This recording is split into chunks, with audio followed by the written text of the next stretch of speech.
Bendiciones tengan todos los hermanos que siempre están pendientes de esta comunidad. Aleluya. El día de hoy quiero hablarles sobre un tema muy importante, como es la doctrina de la salvación. La salvación. ¿Qué aplica todo esto de la salvación? ¿Qué es la salvación? ¿Por qué vino la salvación? ¿De qué somos salvos?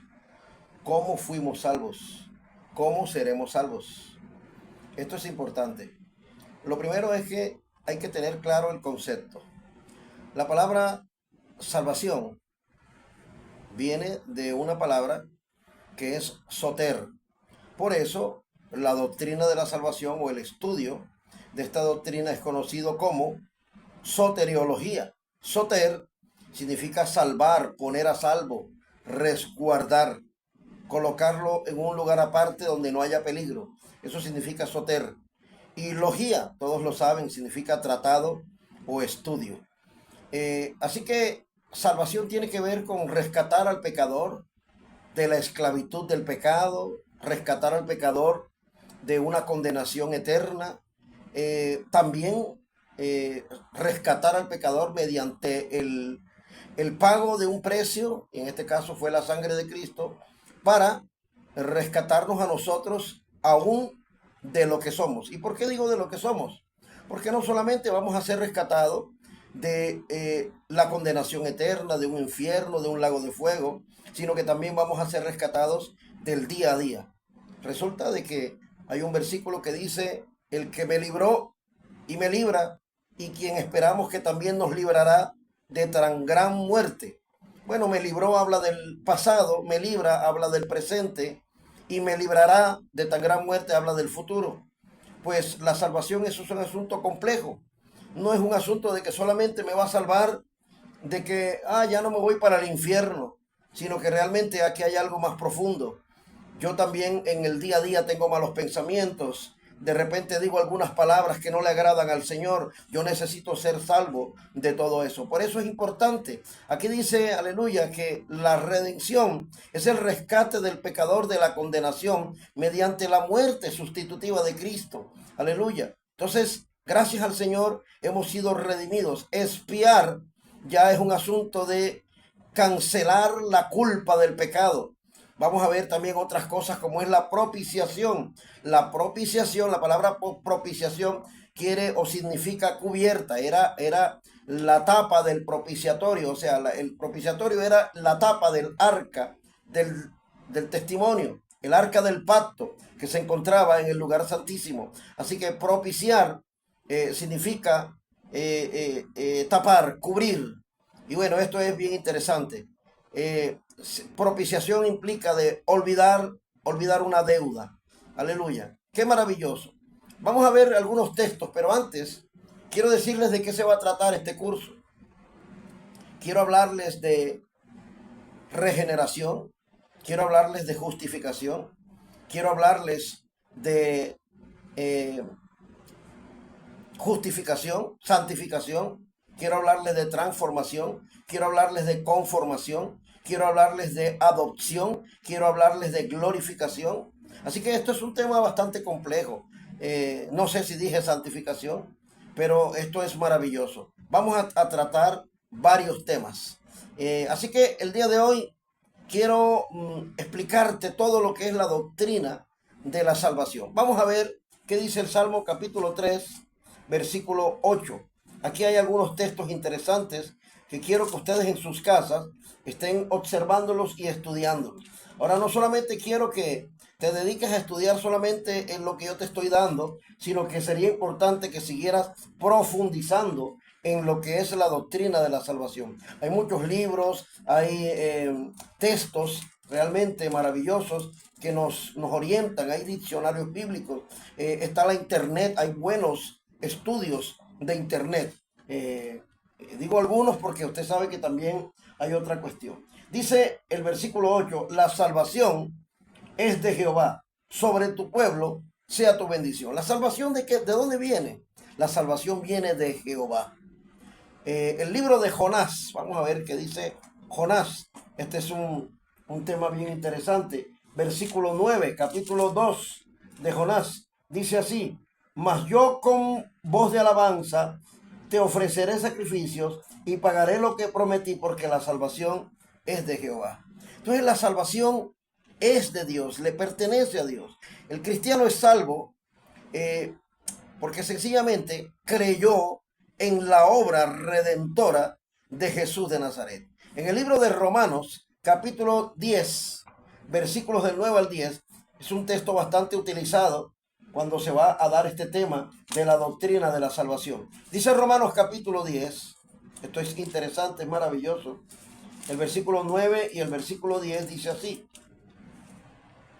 porque si confesares con tu boca que Jesús es el Señor y creyeres en tu corazón que Dios le levantó de los muertos, serás salvo.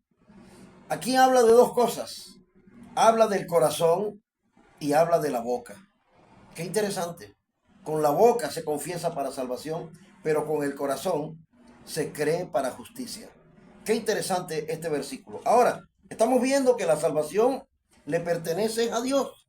Vamos a ver qué dice el libro de Efesios, capítulo 2. Esto te va a aclarar bastante.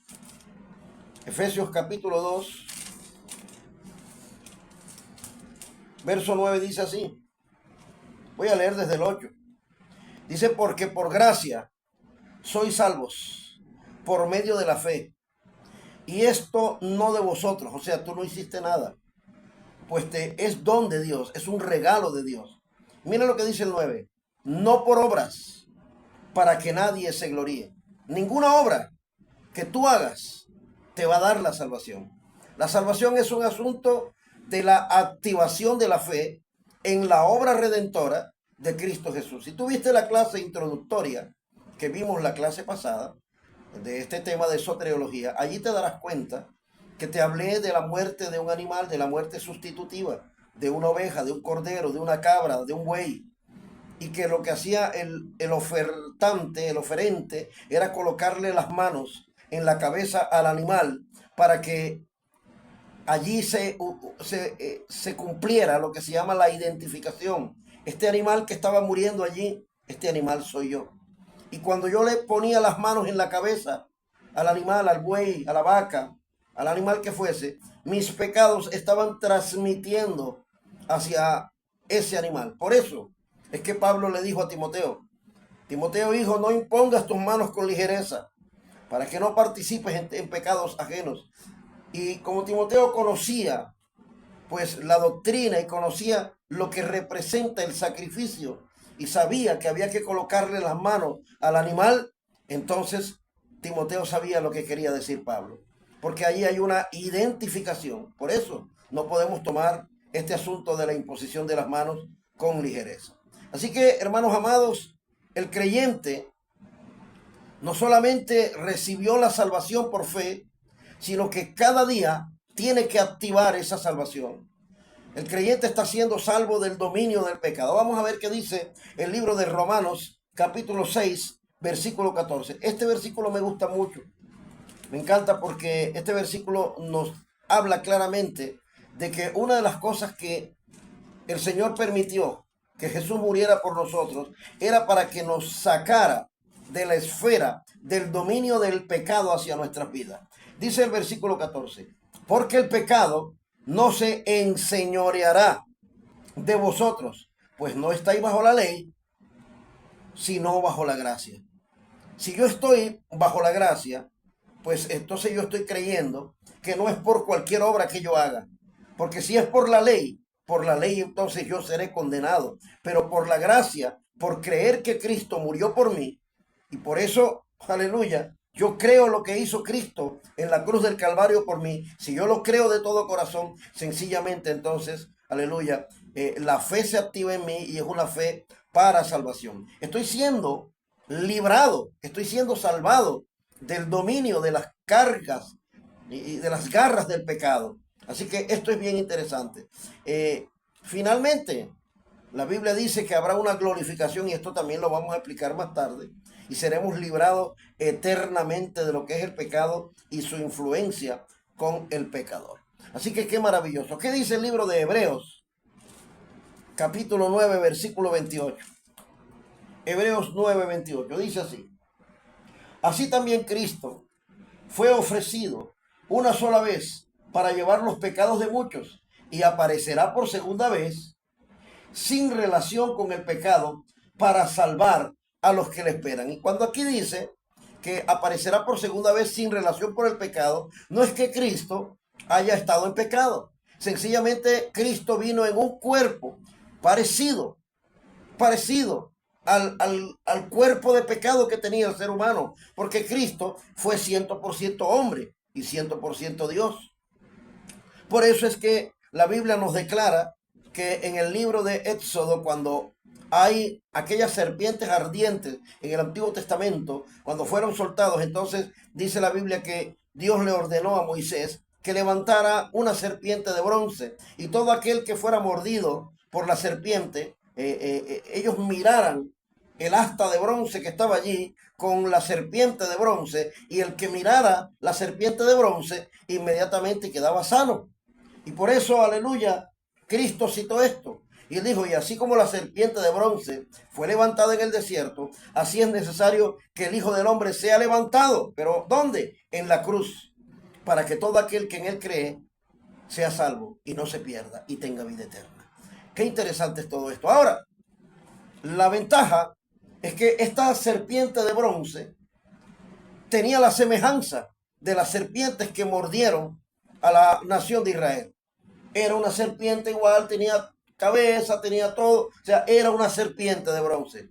Pero la diferencia de las serpientes que mordieron a esta nación de Israel, no tenía el pecado, era una serpiente de bronce. Por eso Cristo dijo, así como la serpiente de bronce. Entonces, Cristo tenía la semejanza de un cuerpo de pecado, pero dentro de él no había pecado. Él tenía la semejanza de pecado, pero cuando apareciera por segunda vez, ya no iba a venir con esa apariencia, aleluya, de terrenal. Ahora va a venir con una apariencia celestial. Dice, aleluya, así también Cristo fue ofrecido una sola vez para llevar los pecados de muchos, y aparecerá por segunda vez sin relación con el pecado para salvar a los que le esperan. ¿Cuántos los están esperando? Qué maravilloso es esto.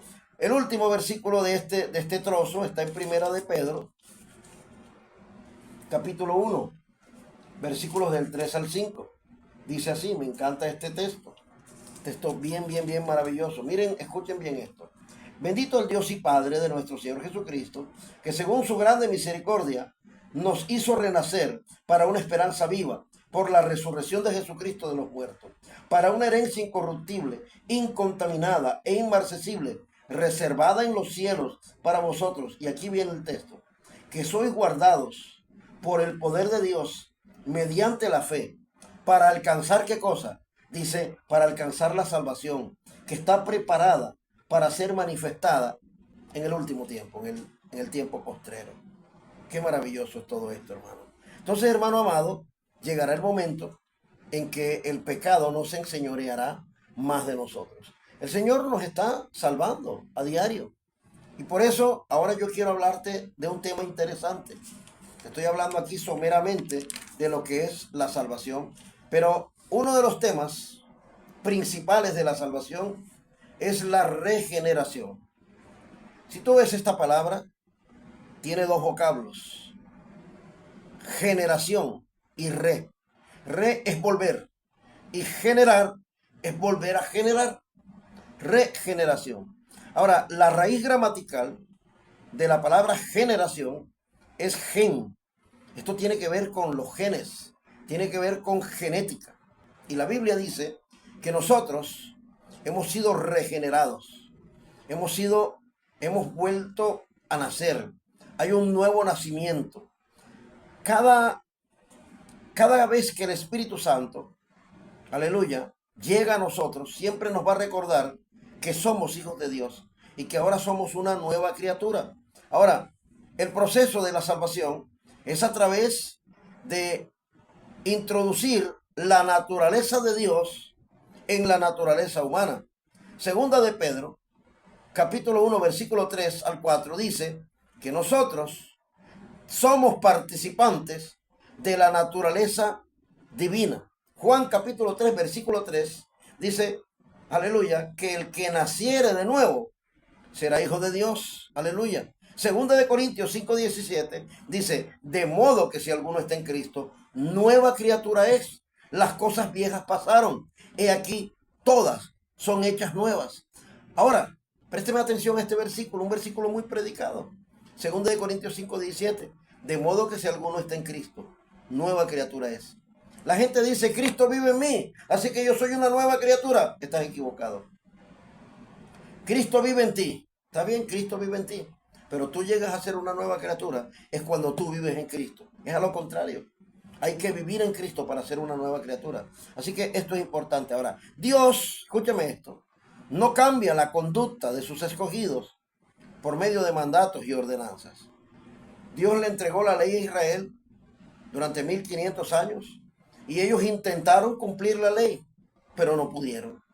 No pudieron. Y saben, en el Antiguo Testamento, cuando Dios les habla a la nación de Israel y les dice, miren, les voy a dar, esta es la ley, y les lee la ley, ¿sabe qué dijo arrogantemente la nación de Israel? Haremos lo que tú nos has mandado. Lamentablemente, hermano, durante 1500 años, la nación de Israel no pudo guardar la ley. Así que la Biblia nos declara claramente que, aleluya, la ley vino para manifestar el pecado que está dentro de nosotros. Por eso vino la ley. Y entonces, aleluya, la ley no cambia la conducta de los escogidos. La naturaleza realmente humana cambia cuando nosotros entendemos que el Espíritu Santo ha colocado ahora la naturaleza divina. O sea, hemos sido regenerados. Nos han colocado un gen nuevo. Y el texto clave, el texto bandera, es que dice, mas a todos los que le recibieron, a los que creen en su nombre, les dio la potestad de ser hechos hijos de Dios. Y escúchenme bien, dice aquí que los que no son engendrados por seres humanos, sino que son engendrados por Dios. Y aquí está la palabra gen. Dios nos ha colocado sus genes. Y te explico, hermano. Si un par de gatos se unen, pues producirá gatitos. Si los perros se unen, producirá perritos. Pero Dios, aleluya, nos ha engendrado. Y entonces, ¿qué engendrará Dios? Engendrará hijos de Dios. Tenemos la naturaleza. Tú tienes dos naturalezas. Tienes la naturaleza adámica, la naturaleza de tus padres, y ahora también tienes la naturaleza divina. Esto es regeneración. Ahora, en el Evangelio de Juan, cuando nosotros vemos la historia de Nicodemo, ¿quién era Nicodemo? Bueno, era un hombre estudioso, era un hombre que guardó la ley. Si había que pedirle un consejo a alguien, la gente no dudaría en pensar en Nicodemo, un hombre con finos modales, un hombre que desde niño estudió la Torá, un hombre que realmente se guardó para Dios. Sin embargo, este hombre sentía un vacío en su corazón. Cuando escuchó hablar de Jesús, dijo, no, esto no, aquí hay algo que no cuadra. Yo soy un principal en la sinagoga, pertenezco al Sanedrín, pero siento un vacío en mi corazón. Y aquí surge una pregunta. ¿De qué tamaño es el vacío en el corazón del hombre? ¿De qué tamaño? Pues la respuesta es del tamaño de Dios. Porque solamente Dios puede llenar el vacío en el corazón del hombre. Y dice la Biblia que se acercó a Jesús de noche. Se acercó de noche porque tenía temor de que lo vieran sus compañeros del Sanedrín. ¿Qué vas a hacer tú donde este profeta? ¿Qué vas a hacer donde este hereje? Pero Nicodemo tenía un vacío. Escuchaba hablar a Jesús y decía, yo no sé, pero yo estoy atraído por las palabras de este hombre. Y le dijo, Rabí, porque él pensaba, él iba buscando enseñanzas, porque él toda su vida estuvo acostumbrado a eso. Si él quería mejorar, entonces él iba por más enseñanzas. 1500 años de ley, él tratando, pero él se daba cuenta en su interior que él perdía siempre las batallas. Pablo, que llegó a ser también un principal en el pueblo judío, dice fariseo de fariseos, y dice que él era todavía una persona más guardadora de la ley que sus compañeros. Él dice, definitivamente lo que no quiero hacer, eso es lo que hago. Hallo una ley en mis miembros, que el pecado mora en mí. Entonces él decía, lo que no quiero hacer, eso hago. Oh, aleluya. Así que esto es bien interesante. Y dice la escritura que se acercó a Jesús de noche y le dijo, maestro, ¿has venido de Dios? Y lo exaltó. Nadie puede hacer estas señales si no está Dios con él.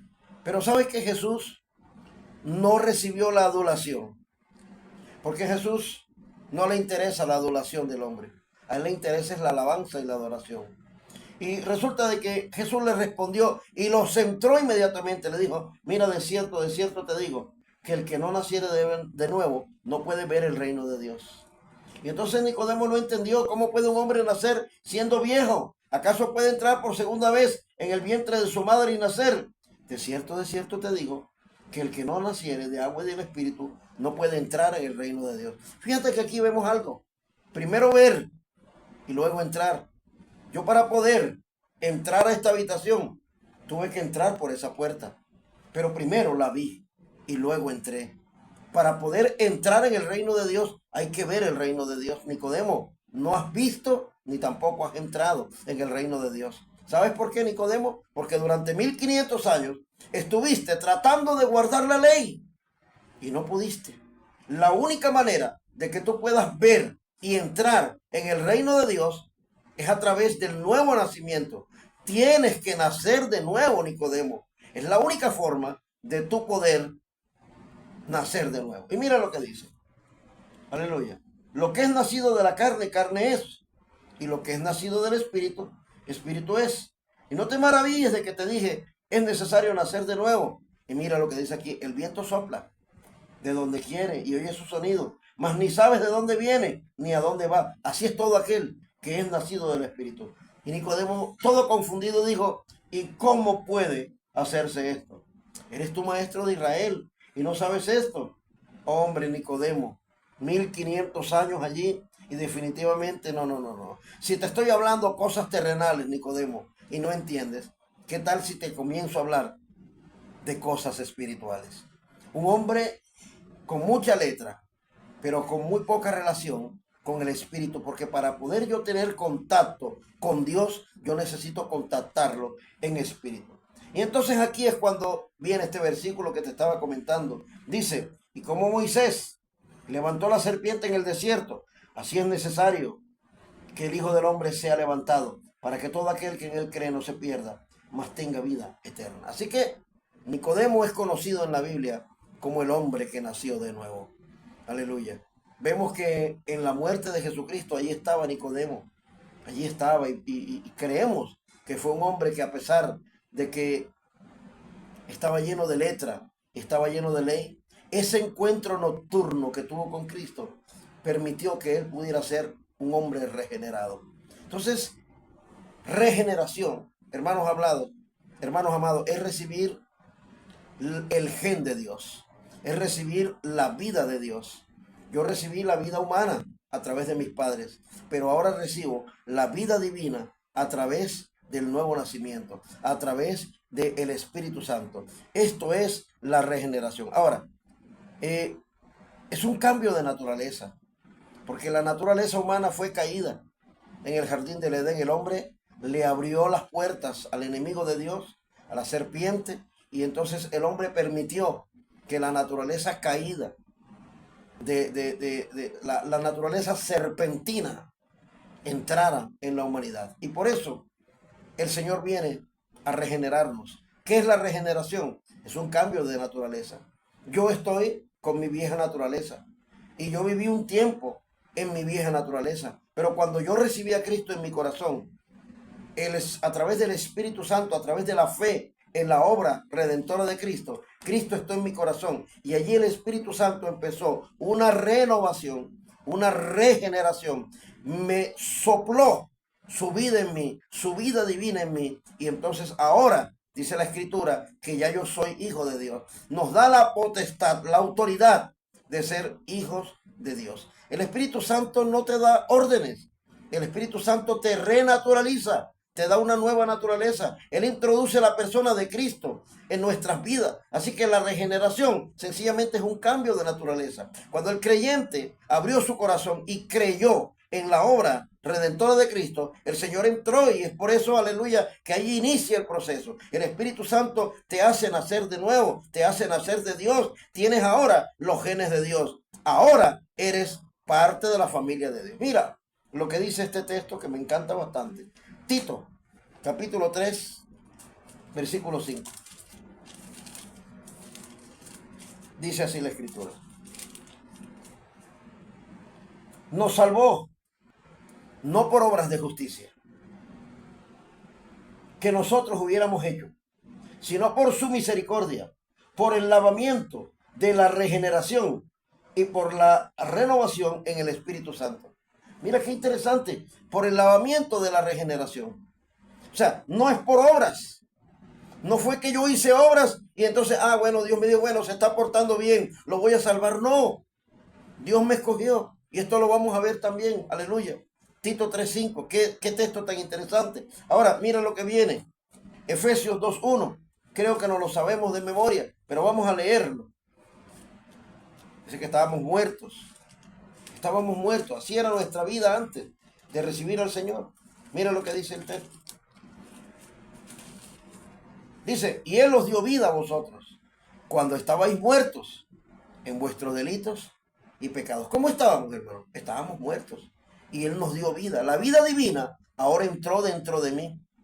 Lo que dice acá Juan, capítulo 1, este es el texto que ya leímos, pero vamos a leerlo ahora hasta el 13. Dice así la Escritura. Del 11 al 13 dice: a lo suyo vino, y los suyos no le recibieron, mas a todos los que le recibieron, a los que creen en su nombre, les dio potestad de ser hechos hijos de Dios. Y mira, los cuales no son engendrados de carne, ni de sangre, ni de voluntad de varón, sino de Dios. Fuimos engendrados por Dios. Y esto es maravilloso. Fuimos engendrados por Dios. Ahora, la regeneración es llegar a ser una nueva criatura. La persona, aleluya, antes seguía los varones del mundo, pero ahora estamos haciendo la voluntad de Dios. Así que, haciendo una conclusión, regeneración es que nos han dado una nueva naturaleza.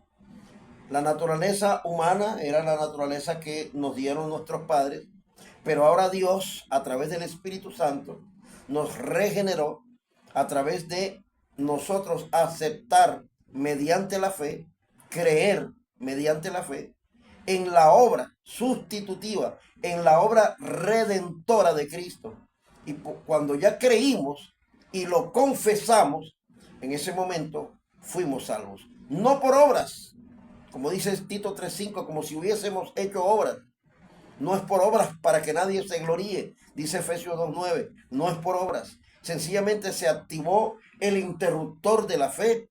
Creímos que Cristo murió por nosotros y en ese momento Cristo entró en nuestras vidas y a través del Espíritu Santo nos dio su vida y tenemos ahora su naturaleza. Esto es la regeneración. Ahora vamos a ver un tema que se llama la justificación. Aleluya. Esto es maravilloso, este tema de la justificación. Pero primero, antes de hablar de la justificación, me gustaría hablar de otro tema antes de la justificación, y es la adopción. Maravilloso tema, adopción. Y después hablamos en la siguiente clase sobre la justificación. La adopción es el proceso del acto por el que, hablando en términos de seculares, en que una persona recibe como hijo a uno que biológicamente no lo es, pero además le confiere todos los derechos y obligaciones de esa posición. Bueno, yo me casé, no puedo tener hijos con mi esposa, y entonces decidimos ir a un orfanato, y cuando teníamos todos los papeles, vimos varios niños allí, y entonces escogimos al que nos gustó y lo adoptamos. ¿Tiene mi naturaleza? Bueno, tiene naturaleza humana, pero no tiene mi sangre, no tiene mi genética. no es mi hijo, yo lo estoy adoptando. Muy bien. Romanos capítulo 8. Este tema es maravilloso, créanme que sí, es maravilloso. Y te pido que investigues, que estudies. Romanos capítulo 8, versículo 15, dice así la escritura. Romanos 8:15. Pues no habéis recibido el espíritu de esclavitud para estar otra vez en temor, sino que habéis recibido el espíritu, y aquí está la palabra, de adopción, por el cual clamamos Abba Padre. Esta expresión Abba Padre, Abba, quiere decir papá, pero en diminutivo. Como cuando tú dices papito, básicamente le está haciendo un cariño a Dios. Abba, ya aquí hay una relación diferente. Escúcheme bien. Hoy en día hay corrientes, y esto es bastante peligroso, corrientes donde nos quieren hacer entender que la manera de que podamos acercarnos a Dios, y hay que decirle Elohim, Adonai, Yahweh, Jehová. Gloria a Dios por todo eso. Pero ¿saben qué? Cuando Cristo vino aquí a la tierra, Él vino a traer una nueva temporada. Porque en el Antiguo Testamento, la gente tenía a Dios, inclusive la nación de Israel, como Dios. Pero ahora Cristo vino a través de su muerte y a través de su obra redentora a darnos una nueva experiencia, porque Dios sigue siendo Dios. Pero, wow, Dios está en los cielos, yo estoy aquí en la tierra. Pero ahora Cristo vino a que nosotros experimentáramos a Dios desde una nueva perspectiva y con una nueva esfera. Por eso, Él nos enseñó una oración, y la oración dice, no es la oración del Dios nuestro, es la oración del Padre nuestro. Y ahora podemos, aleluya, tener a Dios, sí, como Dios, pero ahora nos ha acercado más. Ahora no es que nosotros le digamos a Adonai, o, no, o esté mal que le digamos a Adonai, o esté mal que le digamos a Elohim, o esté mal que le digamos el Eterno, o esté mal que... Pero Cristo nos dio una nueva perspectiva y nos acerca y nos dice, llámalo Padre. Qué maravilloso, llámalo Padre. Por eso aquí dice que no nos ha dado el espíritu de esclavitud. No, no hemos recibido ese espíritu para estar en temor. No, no, ahora tenemos una nueva relación con Dios. Dice que nos ha dado, hemos recibido el espíritu de adopción. Y como ahora somos adoptados, ahora le podemos decir, Abba, Padre, papito mío, papito Dios. Esa es maravilloso. Nos ha acercado para que tengamos ahora una relación de paternidad. No habéis recibido el espíritu de esclavitud. Juan 1:12, versículo que se sabe todo, dice, más a todos los que le recibieron, a los que creen en su nombre, les dio la autoridad. Ahora yo tengo aquí en mi poder, mire, vea, ¿sabe qué tengo en mi poder? Tengo las escrituras, donde me dice, aleluya, que soy su hijo. Me dio la potestad de ser llamados hijos de Dios. Qué interesante. Gálatas 4:5 dice, para que redimiese a los que estaban bajo la ley, a fin de que recibiésemos la adopción de hijos. Ahora nos rescató. ¿Qué es redimir? Bueno, redimir, como lo expliqué al principio de la clase, es rescatar por medio de un pago, por medio de un precio que hay que pagar. Entonces dice que, aleluya, hemos sido adoptados ahora como hijos. Dice, nos ha redimido a los que estaban bajo la ley. Porque ¿qué hace la ley? La ley te culpa. Dice Pablo que yo conocí que soy codicioso cuando leí que la ley decía, no codiciarás. ¡Wow! Oye, la codicia está dentro de mí. La ley me llevó a Cristo. La ley fue un ayo, fue un siervo, un mayordomo que me llevó a Cristo para que yo pudiera conocer, aleluya, que el que me salva es Cristo, no la ley. Por medio de la ley yo conocí que soy un adúltero, que soy un homicida, que soy un pecador por medio de la ley, porque dice, no matarás, no adulterarás. ¡Wow! Ya yo lo hice. Eso quiere decir que soy homicida y soy adúltero. Pero cuando Cristo paga el precio, Él me rescata de esa acusación. Por eso el libro de Colosenses dice, aleluya, anulando el acta de decreto que nos era contraria. ¿Qué decía esa acta? Adúltero, fornicario, homicida, mentiroso, muchos pecados. Ahora hemos sido redimidos, rescatados.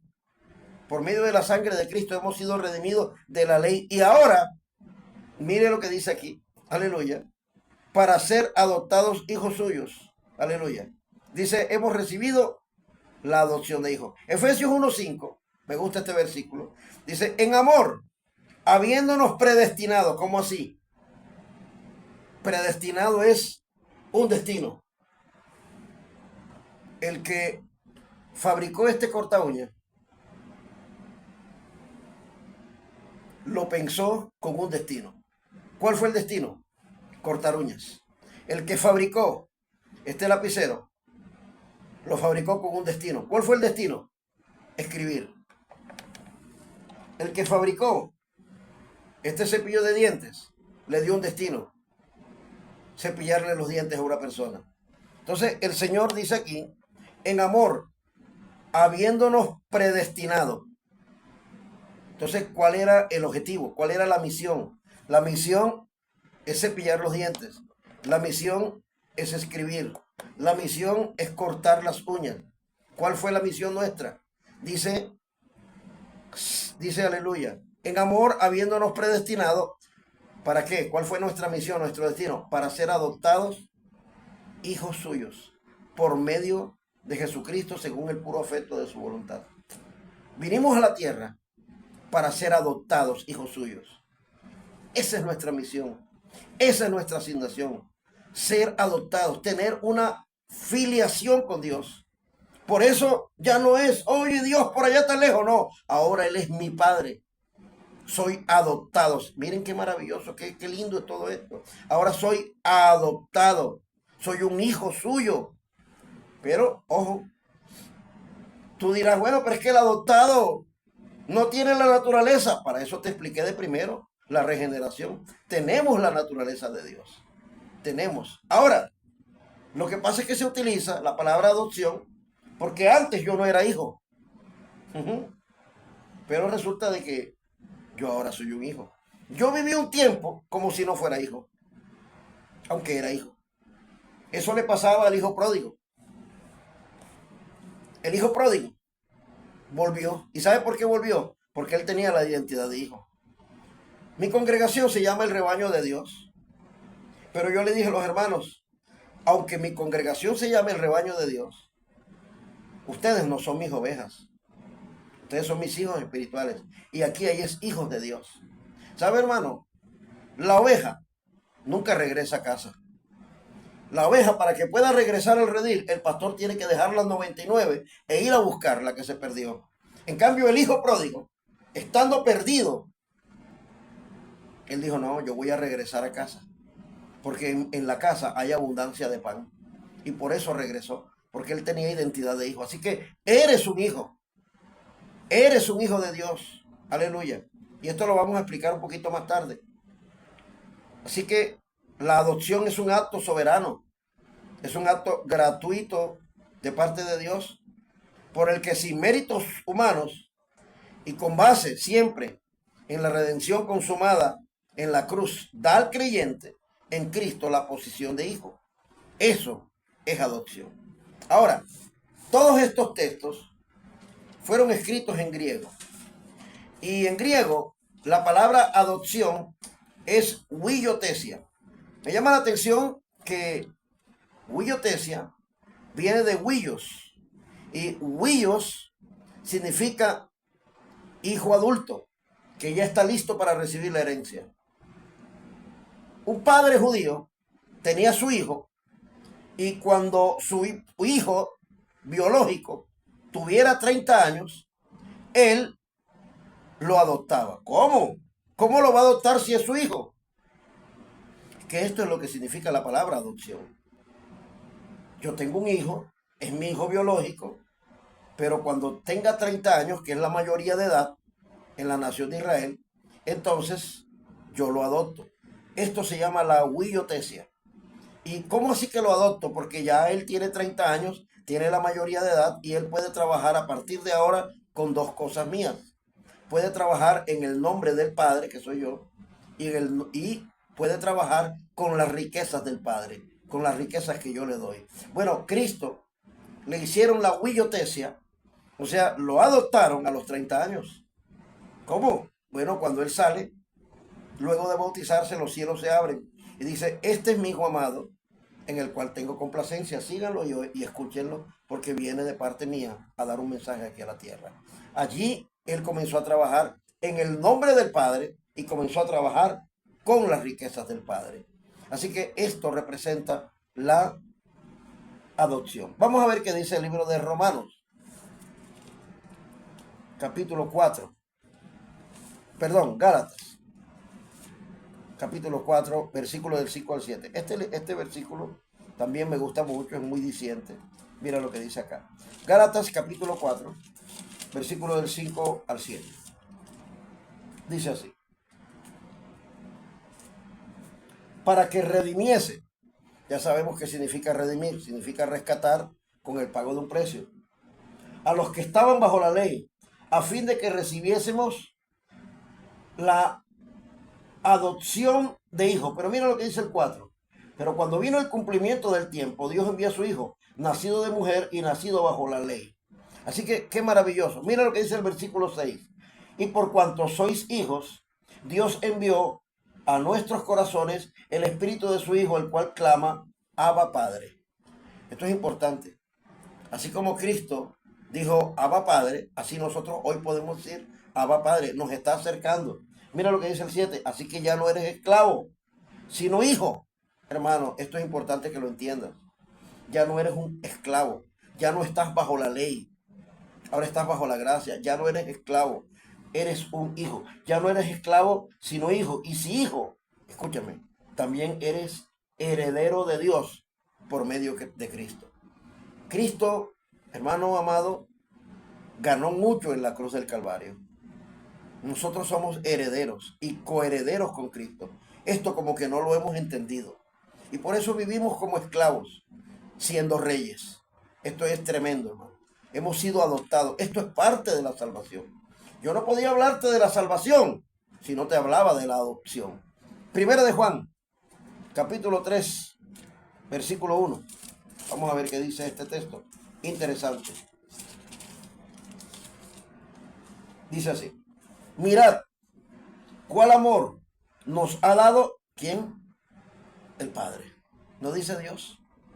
Ahora tenemos una nueva relación con Dios, el Padre. Para que seamos llamados hijos de Dios. Por esto el mundo no nos conoce porque no le conoció a Él. Primera de Juan 3:1. Ahora, mire cómo saludaba Pablo. Hay muchos textos, lo que pasa es que nos demoraríamos mucho.